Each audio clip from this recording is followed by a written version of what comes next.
धर्मराज युधिष्ठिर ने श्री कृष्ण भगवान से कहा, हे भगवान, मैं आपको कोटि कोटि नमन करता हूँ। मैं आपसे प्रार्थना करता हूँ कि आप कृपा करके चैत्र मास की शुक्ल पक्ष की एकादशी के बारे में बताइए।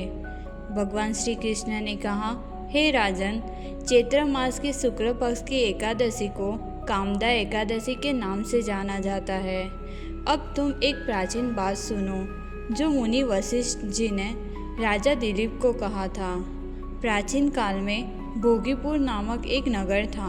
वहाँ पर अनेक ऐश्वर्यों से युक्त पुंडरीक नाम का एक राजा राज्य करता था।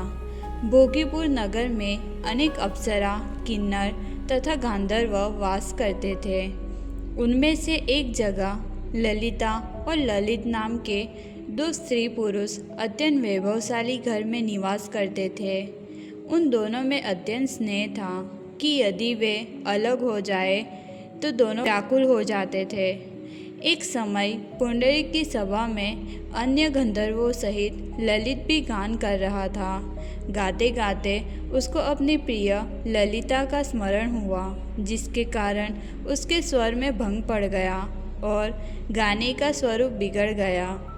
ललित के मन का भाव जानकर कारकोटक नामक नाग ने पदभंग होने का कारण राजा को बताया। यह बात सुनकर राजा पुंडरीक क्रोधित हो गए और कहने लगे, तू मेरे सामने गान करता हुआ अपनी स्त्री का स्मरण कर रहा है, अतः तू नरभक्षी दैत्य बनकर कर्म का फल भोग। श्राप मिलने के कारण ललित उसी क्षण महाकाय विशाल राक्षस हो गया। उसका मुख अत्यंत भयंकर, नेत्र सूर्य चंद्रमा की तरह प्रदीप्त तथा मुख से अग्नि निकलने लगी। उसकी नाक पर्वत की कंदरा के समान विशाल हो गई और गर्दन पर्वत के समान लगने लगी। उसका शरीर 8 योजन के विस्तार में हो गया। इस प्रकार राक्षस होकर वह अनेक प्रकार के दुख भोगने लगा। जब उसकी प्रियतमा ललिता को यह बात मालूम पड़ी तो उसका हृदय दुख से अत्यंत व्याकुल हो उठा और वह अपने पति के उद्धार का यत्न सोचने लगी। वह राक्षस अनेक प्रकार के घोर दुख सहता हुआ घने वनों में रहने लगा। उसकी स्त्री उसके पीछे पीछे जाती और विलाप करती रहती।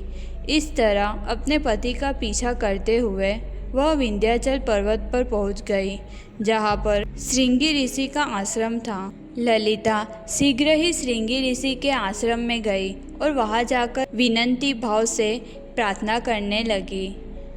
उसे देखकर श्रृंगी ऋषि बोले, हे सुभगे, तुम कौन हो और यहाँ किस लिए आई हो? ललिता बोली, हे मुने, मैं आपसे मेरे पति के उद्धार हेतु कोई उपाय जानने आई हूँ। मेरा पति राजा पुंडरीक के श्राप से विशालकाय राक्षस हो गया है। इसका मुझको महान दुख है। आप ऐसा कोई उपाय बताइए जिससे मेरे पति को इस राक्षस योनि से मुक्ति मिल जाए।